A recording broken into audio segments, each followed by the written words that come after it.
Soy David Adams y os invito a acompañarme en un viaje épico, en el que estudiaremos la creación de 4 imperios y las luchas dinásticas que los desgarraron.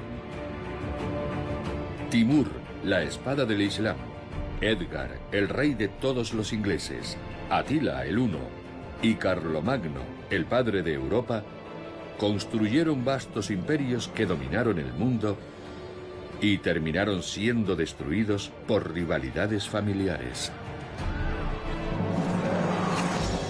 En el siglo XIV, un poderoso líder de Asia Central libra una guerra santa para expandir sus dominios. Lanzan flechas de fuego para obligar a salir a los georgianos y se enfrenta a colosos en el campo de batalla. Le espera un arma aterradora: 125 elefantes de guerra, antes de que un conflicto familiar estalle en su reino. Sus 200.000 soldados se dispersan y jamás volverán a reunirse. Y provoque un baño de sangre, traiciones continuas y el fin del imperio.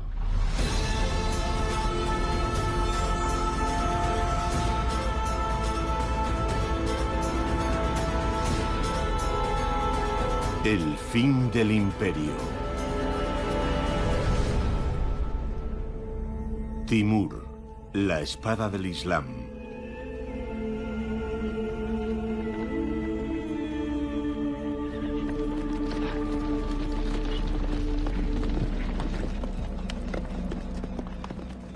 Soy David Adams y estoy en las montañas Hisar, en Uzbekistán, en la tierra natal de uno de los grandes conquistadores de la historia. Y no estoy hablando de Genghis Khan, sino de un insigne guerrero que casi 2 siglos después creó un imperio que asombraría al mundo.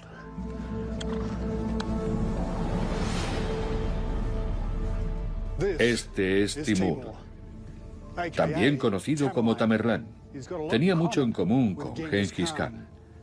Era mitad mongol, mitad turco y 100% despiadado. Y a lo largo de 35 años, su ejército dejó un reguero de 17 millones de muertos, aproximadamente el 5% de la población mundial de aquella época.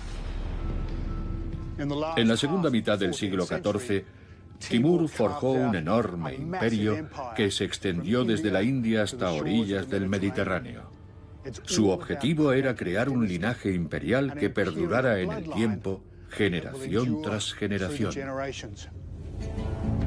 Timur necesitaba un heredero que asegurara su imperio y depositó sus esperanzas en sus hijos y nietos. Pero muy pocos estuvieron a la altura de sus expectativas, y uno tras otro fueron quedándose en el camino. Menos de un siglo después de su muerte, su imperio había desaparecido. Pero para poder comprender tan desolador final, debo viajar al lugar donde todo empezó.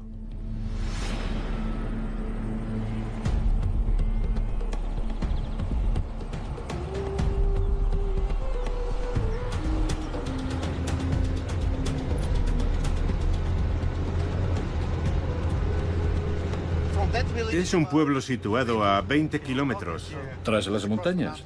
Justo al otro lado. Rustam Nazarov va a mostrarme el mundo en el que creció Timur. Nuestra primera parada es un encuentro de Buzkashi, un deporte que nació como una celebración de la victoria. Es un deporte muy antiguo. Ya. Y muy popular en Asia Central. Los competidores deben sujetar el cuerpo de una cabra decapitada y llevarlo hasta un círculo situado en un extremo. En el pasado, a veces se usaba el cadáver de algún jefe tribal derrotado. Este es Fasula, el campeón de Buzkashi de Asia Central. Pertenece al clan Barlas, igual que Timur, y muestra con orgullo las cicatrices causadas por la continua práctica de este brutal deporte.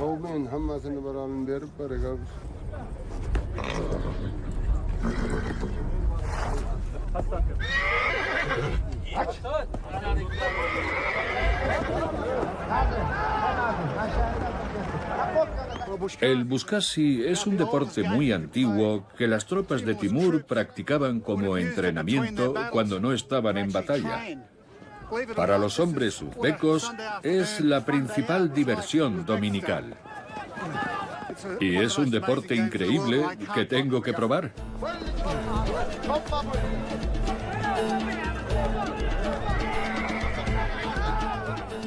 El espíritu de sus antepasados inunda el ambiente. Soldados a caballo con un arco en una mano y un sable en la otra. Guerreros implacables que causaban masacres en los campos de batalla, a los que solo un hombre podía liderar. Timur-Lan, conocido en Occidente como Tamerlán el Grande.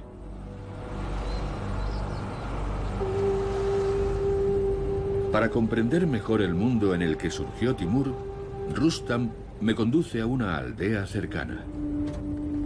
¿Muchos de sus guerreros salieron de aquí? Sí, Timur buscaba a sus soldados en estas montañas, porque aquí los hombres eran más fuertes y más altos y valientes. Ya. Nos encontramos en el corazón de una región histórica conocida como Transoxiana. Un territorio de Asia Central que ha sido invadido numerosas veces a lo largo de la historia. Bonito pueblo. Sí. Y además es muy antiguo. Qué curioso. Sí, aún utilizan el arco tradicional. ¿Timur creció en un lugar como este? Sí, e igual de duro. El hombre destinado a conquistar casi la mitad del mundo conocido nace en 1336 en un entorno tan humilde como este, en lo que hoy es Uzbekistán. El ritual de salar al bebé para ahuyentar a los malos espíritus se remonta a tiempos muy antiguos. Según cuenta la leyenda, Timur nace con las manos cubiertas de sangre. Un presagio de los millones de personas que perderán la vida a causa de su implacable sed de poder.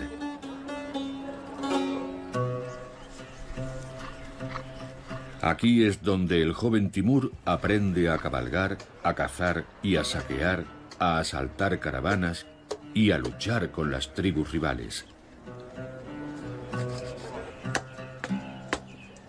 Es una vida dura, pero Timur es un joven fuerte. Y las lecciones que aprende mientras crece le acompañarán toda la vida. Antes de atacar un pueblo, Timur envía a 2 hombres para que comprueben si cada casa tiene su propio horno o existe un horno comunal, lo que indicaría que se trata de una aldea unida. Pero si cada casa tiene su propio horno, será más fácil de conquistar.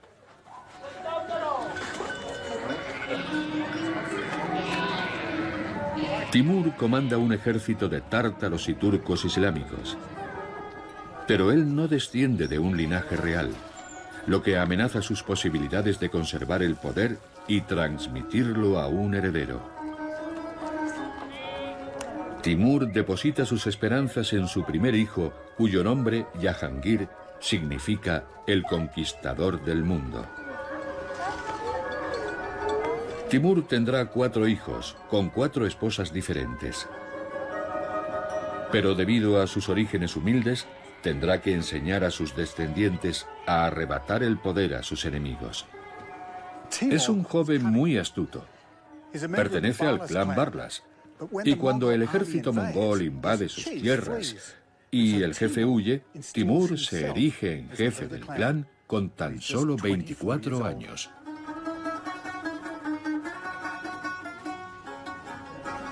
Tras convertirse en el nuevo líder y haciendo gala de la legendaria hospitalidad uzbeca, Timur da la bienvenida a los invasores mongoles para ganarse su confianza.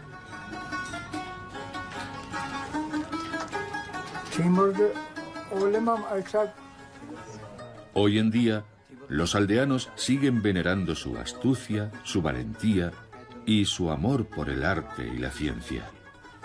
Timur fue un gran científico y un hombre culto y erudito.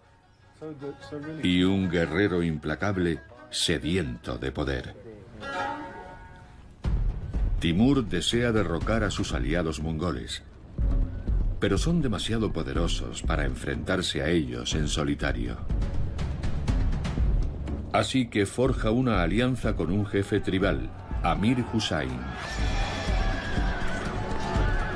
Y juntos expulsan de su tierra natal a los invasores mongoles. En 1370 ya han colocado los cimientos de su nuevo imperio. Pero Timur no piensa compartirlo. Y pronto volverá a demostrar que es un maestro de la traición. Pocos meses después de su victoria compartida, Timur ataca la capital de su aliado y tras despojarle de sus tesoros, ordena su ejecución.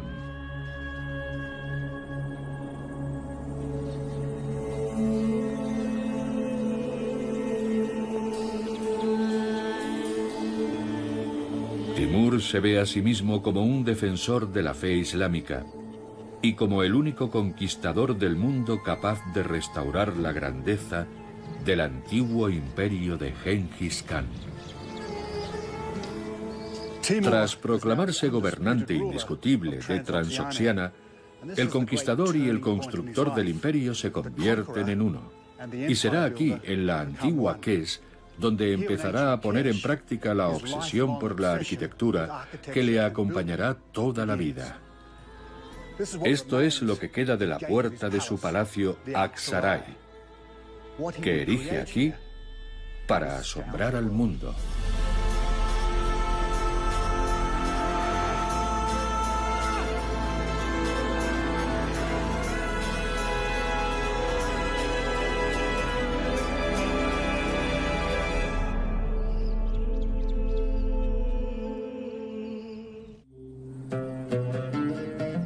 En la segunda mitad del siglo XIV, su ascenso es imparable. El joven jefe tribal se ha convertido en un temible guerrero con un imperio que se extiende por toda Asia Central. Como un despiadado caudillo, elimina a todos aquellos que se interponen en su camino y destruye grandes ciudades mientras construye otras.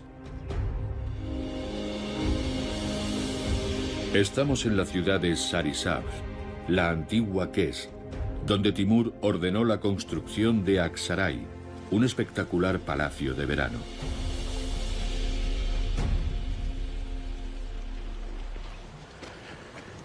En la actualidad, este lugar es un enorme yacimiento arqueológico que aún conserva una parte del pavimento.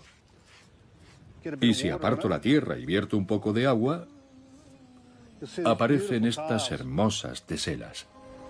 Timur ordena que estas piezas de mosaico cubran suelos y paredes como un símbolo resplandeciente de su ambición.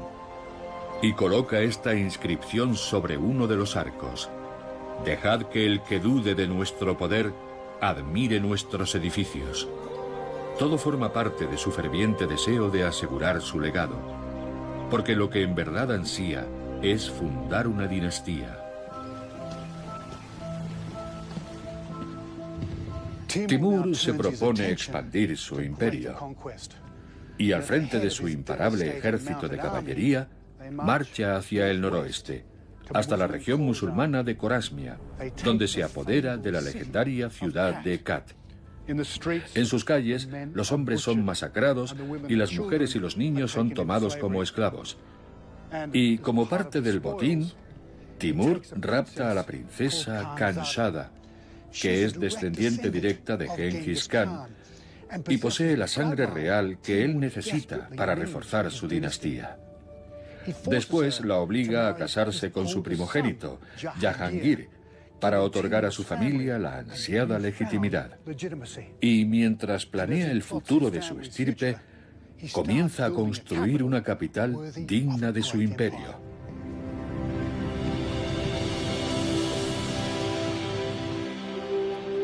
Timur convierte a Samarcanda en su esplendorosa capital, una ciudad situada en la ruta de la seda, en la encrucijada entre Oriente y Occidente, con una gran importancia estratégica y económica.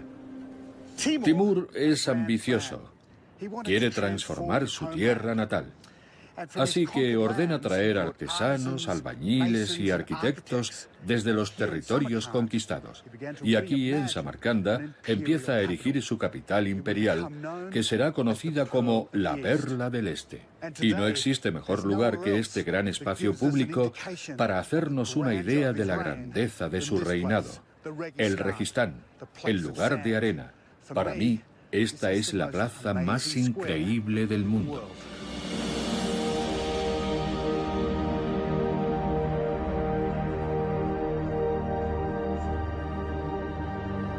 El control de las rutas comerciales y el botín de las conquistas financian sus proyectos.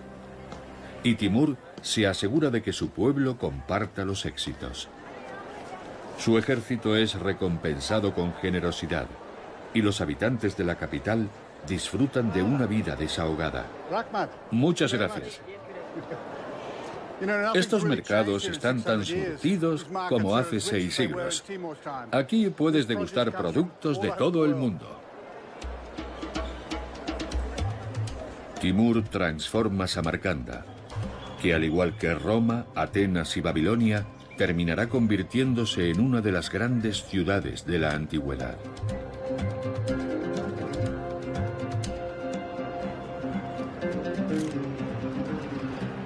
En 1376, Timur ve cumplidos sus deseos. Su poder, su fama y su ejército crecen al mismo ritmo que su imperio. Samarcanda, su espléndida capital, es la ciudad más próspera de la Ruta de la Seda. Su amado hijo Jahangir, a sus 20 años, es su general más capaz y está emparentado gracias a su matrimonio con la dinastía de Genghis Khan. Pero un día, mientras combate en la frontera oriental, recibe una terrible noticia. Timur regresa a la capital y encuentra una ciudad en duelo. Jahangir, su primogénito y la gran esperanza de su dinastía, ha muerto a causa de una enfermedad repentina.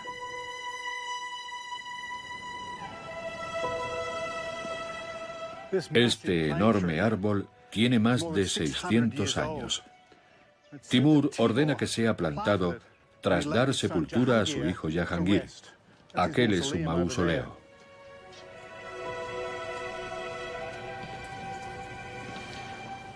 Mientras llora su muerte, Timur medita una decisión trascendental: a cuál de sus descendientes legará su imperio.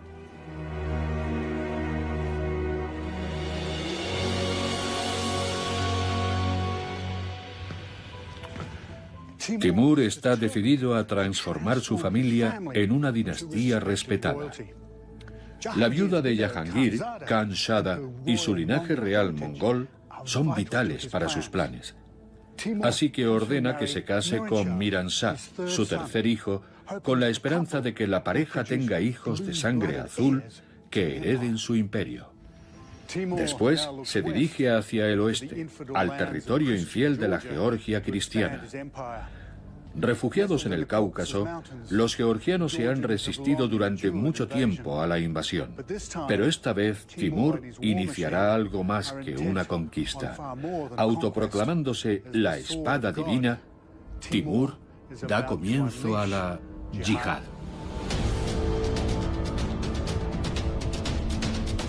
Incapaz de contener su ambición en su propio continente, Timur avanza con paso firme hacia las puertas de Europa.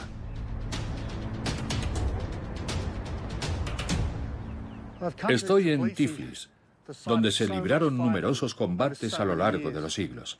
Timur está obsesionado con los georgianos, y al igual que estos, no piensa darse por vencido. Así que, tras llegar desde el sur, sitia la ciudad. Invadirá Tiflis hasta 8 veces. Pero a pesar de todo, los georgianos sobreviven.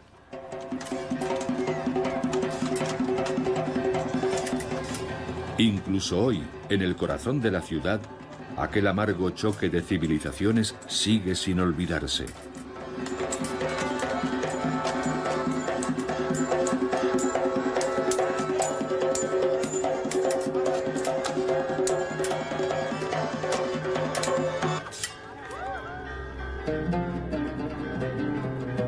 En nombre del Islam, Timur destruye iglesias, monasterios y fortalezas. Y quema cosechas y viñedos para matar de hambre a la población y borrar a este pueblo y a sus creencias de la faz de la tierra. Pero los georgianos no se rinden y luchan por perpetuar su forma de vida. Lo primero que hace Timur es destruir los viñedos. Pero para nosotros, el vino y los viñedos son sagrados. Así que los soldados georgianos cortan sarmientos que luego esconden en su pecho. Tras la batalla, cuando van a recoger los cuerpos de sus compatriotas caídos, los georgianos recogen los sarmientos de vid que ocultaron entre su ropa. Con ellos hacen nuevos plantones. Y cuando años después los musulmanes regresan, contemplan atónitos por todas partes los hermosos viñedos georgianos que nunca podrán erradicar porque desconocen el secreto.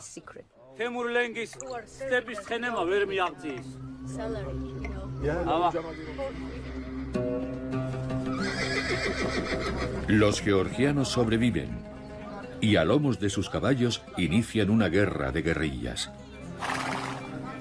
Su habilidad como jinetes ha convertido las carreras hípicas de montaña en un deporte nacional.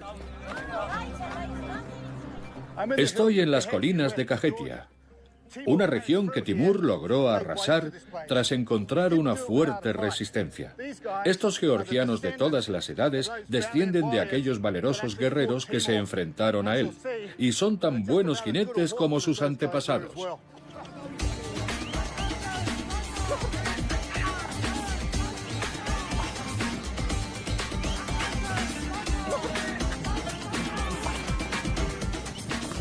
Utilizando su pericia como jinetes y su conocimiento del terreno, los georgianos acosan a los invasores y les tienden hábiles emboscadas. No he podido terminar la carrera y habría llegado el último con mucha diferencia. Yo monto muy a menudo, pero no puedo competir con ellos. En 1395, el tercer hijo de Timur, Miran Shah, sufre una humillante derrota a manos de los georgianos. Durante el asedio a una fortaleza, cae en una emboscada y se ve obligado a retirarse. Su padre es informado de su fracaso y viaja a la región para enseñar a su heredero una lección vital, que toda derrota debe ser vengada. Después acorrala a sus enemigos al sur del país. Los georgianos se hacen fuertes en Barsia, en este complejo de cuevas. Es un lugar increíble que atraviesa toda la montaña, pero Timur es un gran estratega. Sus hombres descienden en canastas y lanzan flechas de fuego al interior de los túneles para hacer salir a los georgianos. Y cuando lo hacen, una lluvia de flechas acaba con ellos.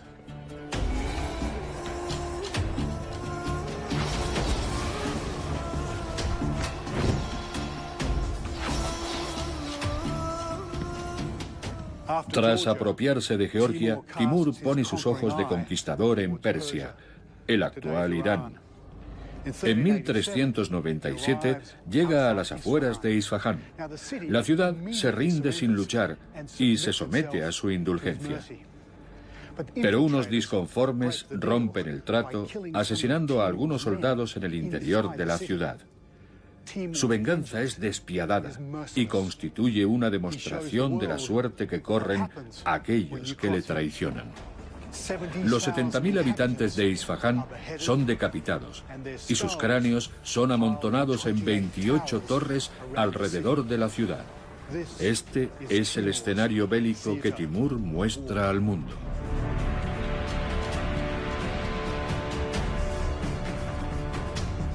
Pero pronto deberá abordar una nueva traición. Cuando regresa a su tierra natal, recibe la noticia de que su aliado Tokhtamis, un descendiente directo de Genghis Khan, avanza por el interior de su imperio. Tokhtamis rodea Bujará, la llamada ciudad de los mercaderes, de la que Timur depende para financiar su imperio. Timur monta en cólera ante la traición de su amigo y aliado. El ataque a Transoxiana y en especial a Bujará es un asalto al corazón de su reino, a su legítimo dominio, al que debe responder con energía. Para el arqueólogo Beruz Kurbanov, el invasor reclama así sus derechos dinásticos. Tokhtamis se considera el sucesor legítimo de Gengis Khan, lo que, según él, le concede el derecho a conquistar los territorios gobernados por Timur. Timur ha conseguido unir a su familia con el linaje real de Gengis Khan para convertirse en el creador de una estirpe legítima. Pero al codiciar una posesión tan preciada, Tokhtamis se transforma en una amenaza. Bujará es una gran ciudad comercial, el centro de la cultura y la teología islámica y el corazón de la ruta de la seda. Es un tesoro que no puede perder. Timur regresa con su ejército a Transoxiana, su tierra natal, para enfrentarse a Tokhtamis. Pero este se retira sin presentar batalla y abandona la valiosa ciudad. Timur decide acabar para siempre con las ambiciones de su rival y lanza una ofensiva con dos de sus posibles herederos, su tercer hijo, Miran Shah, y su nieto, Mohammed Sultán. Timur los envía junto a 200.000 guerreros a la misión más peligrosa de sus vidas.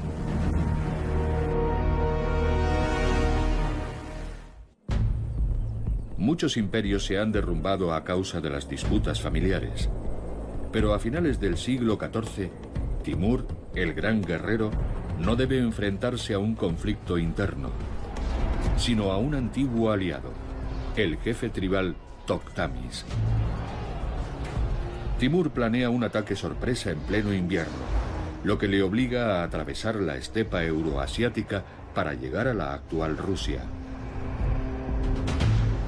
Entre sus generales se encuentran dos herederos potenciales, su hijo Miran Shah y su nieto Mohammed Sultán, ambos dispuestos a demostrar sus dotes de liderazgo en un viaje agotador de 3.000 kilómetros por un infierno helado. Su ejército se enfrenta al de Tokhtamis en la batalla de Kundurcha, en la actual Rusia. Mohammed Sultán dirige el ataque, demostrando que puede ser tan destructivo e implacable como su temible abuelo. Miran Shah, en el flanco derecho, también demuestra ser un gran líder. Juntos derrotan al ejército de Tokhtamis, en una lucha cruenta que se salda con 100.000 bajas entre muertos y heridos. La venganza de Timur se ha consumado. Los dos posibles herederos han demostrado su valía, pero la sucesión al trono aún parece lejana. Timur no da muestras de decadencia. Y aunque la esperanza de vida apenas supera los 30 años, él ya ha cumplido 60 y ha sobrevivido a algunos de sus potenciales sucesores. En 1398 su imperio se extiende desde el actual Kazajistán, en el norte, hasta Afganistán, al sur, y a través de Irán e Irak hasta los límites de Turquía. Pero el ambicioso guerrero pone sus ojos aún más lejos, más allá de su frontera oriental.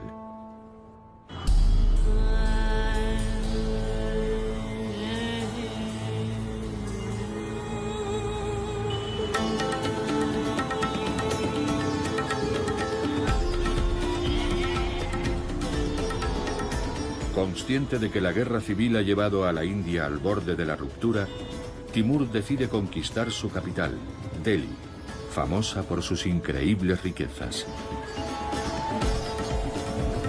Timur lleva consigo a sus nietos Pir Muhammad y Khalil Sultán.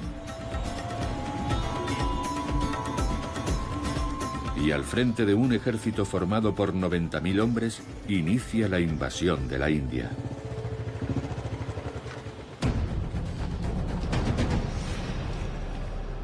En línea recta y en dirección sur, Delhi está a unos 1.600 kilómetros de Samarcanda. Timur y sus fuerzas cruzan el Hindu Kush, una de las cordilleras más traicioneras de la tierra, y después descienden por el Punjab hasta la planicie india. Pero cuando llegan a Delhi, tropiezan con un arma aterradora. 125 elefantes de guerra, que desde los tiempos de Alejandro Magno han sido usados como carros de combate. Los elefantes se lanzan a la carga, y tras ellos 50.000 soldados que cruzan los límites de la ciudad para enfrentarse al ejército de Timur. Pero este no retrocede, y hace avanzar a centenares de camellos con balas de heno en llamas atadas a sus grupas. Algunos elefantes son abatidos, y otros huyen aterrados, aplastando a sus propias tropas. Y es entonces cuando sus nietos demuestran su valía. Pir Muhammad ataca, obligando a los indios a retroceder, mientras Khalil Sultán, en el flanco izquierdo, avanza con valentía y captura el primer elefante. Ambos primos intentan demostrar que tienen el carisma necesario para gobernar. Y cuando el ejército indio por fin es derrotado, se abren las puertas de Delhi.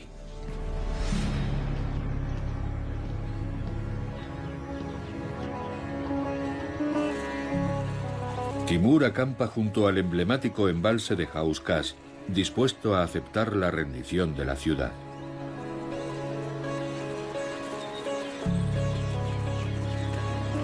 Pero poco después de su llegada, cuando unos rebeldes atacan a sus soldados,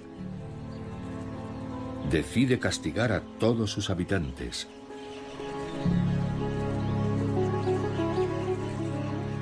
Masacra a la población, saquea la ciudad.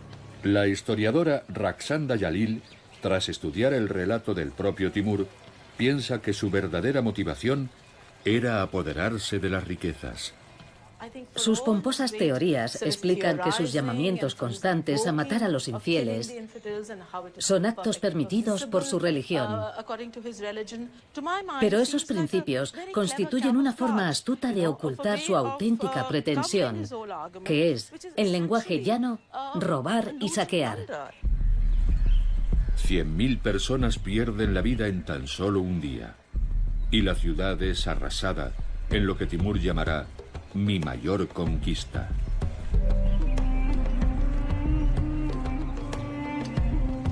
Timur regresa a Samarcanda con miles de esclavos, riquezas e incluso elefantes de guerra. Entre los prisioneros hay artesanos, arquitectos y canteros que Timur pone a trabajar para construir un tributo digno del Dios Supremo que le ha concedido la victoria.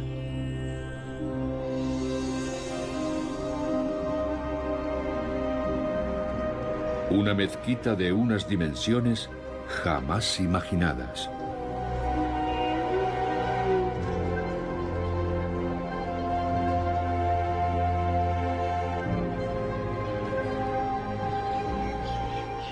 Timur está obsesionado con su nueva mezquita, cuyo diseño se inspira en el Corán. Debe parecer que su cúpula roza las estrellas. La mezquita Bibi Janin le ayuda a presentarse como el gran defensor del Islam. Su estilo servirá de inspiración a palacios tan espléndidos como el Taj Mahal. Pero otros asuntos más terrenales reclaman su atención. En la conquistada Persia ha surgido un problema.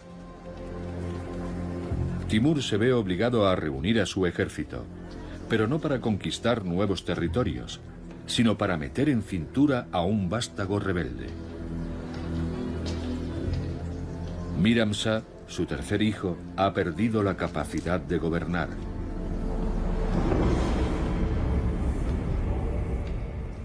Tras recibir un fuerte golpe en la cabeza al caerse de su caballo, Miram Shah se comporta como un demente.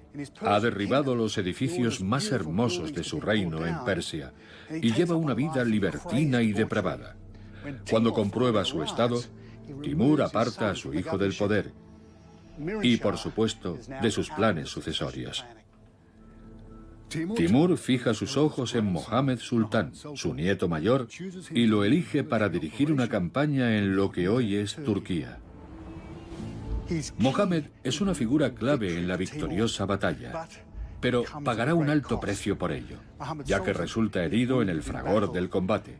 Timur acude al campamento para estar a su lado, pero 3 días después, Mohammed Sultán, su posible heredero, sucumbe a las heridas. Siguiendo la costumbre mongola, Timur ordena destruir el tambor de guerra utilizado por su nieto.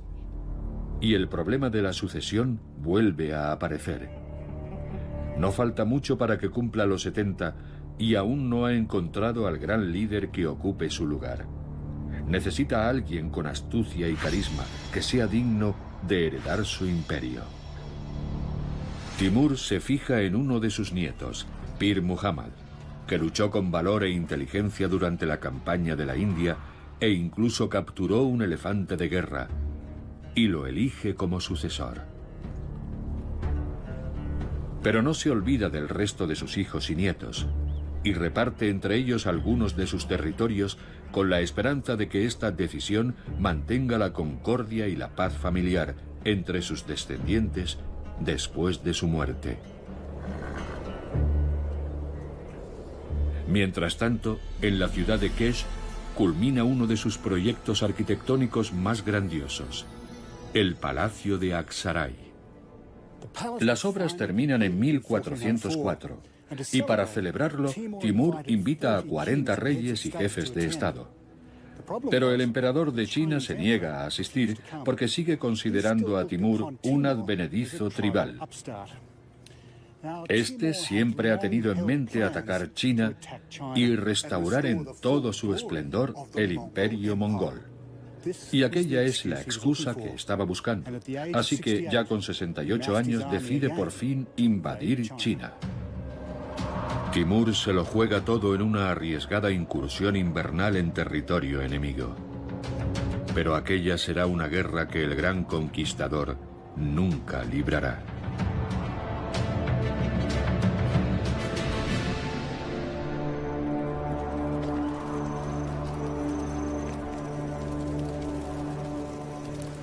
Las condiciones extremas diezman hombres y caballos. Timur cae enfermo, y una gélida noche, en la estepa kazaja, su vida se apaga. La conmoción es total, y su muerte es mantenida en secreto durante un día y una noche. Todo el campamento llora su muerte. Más tarde, sus 200.000 soldados se dispersan para no volver a reunirse.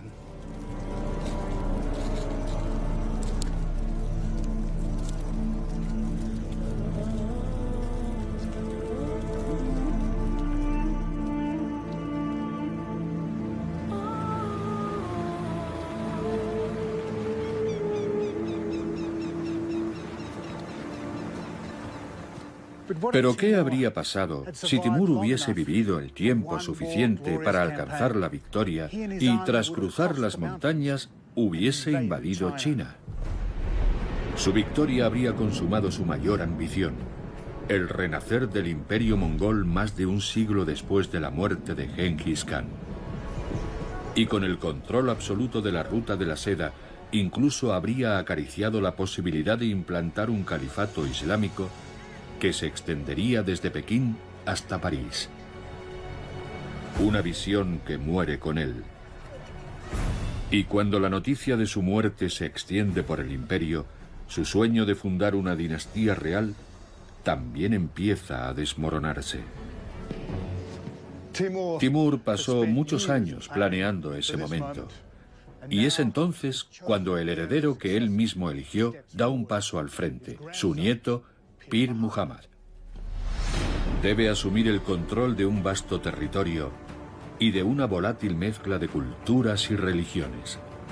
De un imperio en el que hay sultanes, señores de la guerra y pueblos nómadas y sedentarios. Pero su mayor fuente de problemas emana de su familia. Desde sus bastiones repartidos por todo el imperio, muchos de los que ansiaban suceder a Timur están tramando astutos planes para alcanzar su objetivo. Cuando las familias se enfrentan por un trono, pueden destruir el imperio que ambicionan. Timur, el gran guerrero de Asia Central, pasó toda su vida acaparando riquezas y territorios. Pero su muerte ha provocado un seísmo de dimensiones colosales. Timur eligió a su nieto Pir Muhammad como legítimo sucesor, pero algunos de sus descendientes se muestran reacios a respetar su última voluntad. Uno de ellos es su nieto Khalil Sultán, un guerrero valiente y respetado que cayó en desgracia al elegir como esposa a una mujer intrigante a la que su familia desprecia. Khalil gobierna un territorio situado al este de Samarcanda y desde allí envía un mensaje.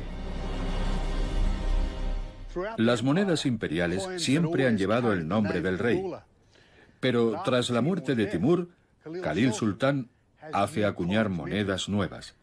Aquí tengo una de ellas, y como gesto de desafío, omite el nombre del nuevo emperador, su primo Pir Muhammad. En las mezquitas del territorio que él gobierna, su atrevimiento va aún más allá. En las oraciones oficiales se ignora al nuevo rey, y su lugar lo ocupa el nombre de Khalil Sultán. Este considera que gracias a su linaje debería ser el nuevo emperador, y que como Pir Muhammad no tiene sangre real, eso debilita su autoridad. Khalil Sultán es hijo de la princesa Khan Shada, y sí posee ascendencia real. Piensa que ha nacido para ser rey, y no tarda mucho en reclamar su reino. Pocos meses después de la muerte de Timur, Khalil Sultán y su ejército de mercenarios avanzan hacia el oeste y se apoderan del legado más valioso de su abuelo, la gran ciudad de Samarcanda. Pir Muhammad se encuentra en la provincia afgana de Kandahar y sabe que si quiere conservar el trono, tendrá que recuperar su preciada capital. Así que recorre con su ejército 1500 kilómetros para intentar detener a su traicionero primo. Cuando llega a Samarcanda, Pir Muhammad se enfrenta a Khalil Sultán, que con su poderoso ejército derrota a su primo. Pir Muhammad regresa a Kandahar para reagrupar a sus fuerzas, pero será traicionado por uno de sus generales y después ejecutado. El sucesor que eligió Timur pierde la vida apenas 2 años después de subir al trono. Pero la guerra familiar continúa. Aún queda un pretendiente al trono, Shahrukh, el hijo pequeño de Timur. Siempre ha sido considerado demasiado débil, pero un día decide abandonar su fortaleza afgana en Herat para demostrar a todos que lo han subestimado. Shahrukh viaja con sus guerreros hasta las puertas de la capital. Allí descubre que el ejército de Khalil Sultán es mucho más fuerte. Así que en vez de atacar, consigue pactar una frágil tregua que durará 5 años. En Samarcanda, Khalil Sultán se está quedando sin amigos y sin dinero. Su abuelo administró la capital con generosidad y se ganó la lealtad de sus habitantes. Pero él solo ha sembrado malestar y resentimiento. Ningún estrato social apoya su mandato y ha dejado sus arcas casi vacías para pagar a su ejército de mercenarios. Khalil Sultán dilapida su tesoro en tan solo 5 años, y cuando ni siquiera puede pagar a su ejército, sus generales lo expulsan de la ciudad. Así que pide a su tío Shahrukh que le brinde un refugio seguro. Pero Shahrukh lo aparta del poder y ocupa su lugar como nuevo rey, demostrando ser todo un maestro en el complicado juego de la sucesión. El hijo al que Timur consideró demasiado débil para gobernar, consigue hacerse con el trono imperial. Y reina junto a su hijo, Ulugh Beg, que se ha instalado en Samarcanda. Pero deberán pagar un alto precio. La muerte de Timur y la lucha por la sucesión han provocado conflictos en todo el imperio. Sarug y Ulugh Beg deben hacer frente a un creciente número de rebeliones en todas las provincias. Y las potencias vecinas aprovechan la situación para ganar terreno en las zonas limítrofes. Las grietas del imperio se multiplican. Pero una parte del legado de Timur continuará floreciendo.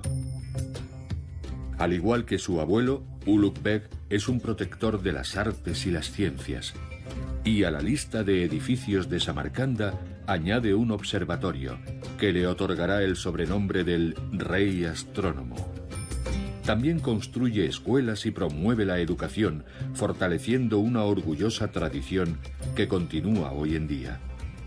Pero fuera de la ciudad, el malestar se extiende, y Ulugh Beg, el gran erudito, carece de la capacidad militar para hacerle frente. Tras su muerte en 1449, el declive se acelera. Los confines del norte son recuperados por las tribus que en el pasado fueron aplastadas por Timur. Y los vastos territorios ganados en Persia también terminan perdiéndose. Un siglo después de la muerte de Timur, su imperio recibe el golpe definitivo y el más doloroso, al perder su posesión más preciada.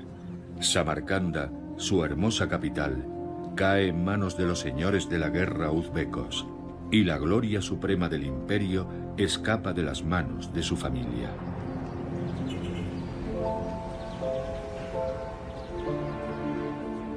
Mientras tanto, a miles de kilómetros, otro continente florece.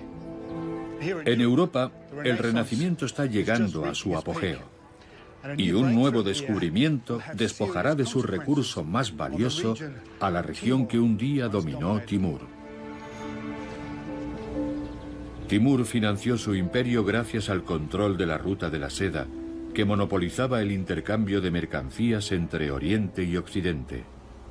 Pero cuando los europeos descubren rutas marítimas que bordean sus antiguos dominios, la ruta de la seda inicia su declive. Un ocaso que evitará que otro temible constructor de imperios vuelva a aparecer nunca en Asia Central.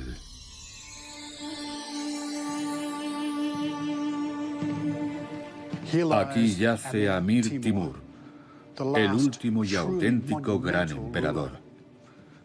En su sarcófago verde, traído desde la lejana Mongolia, aparece escrita la palabra Mahoma 40.000 veces. Cada uno de sus posibles sucesores poseía al menos una de sus cualidades.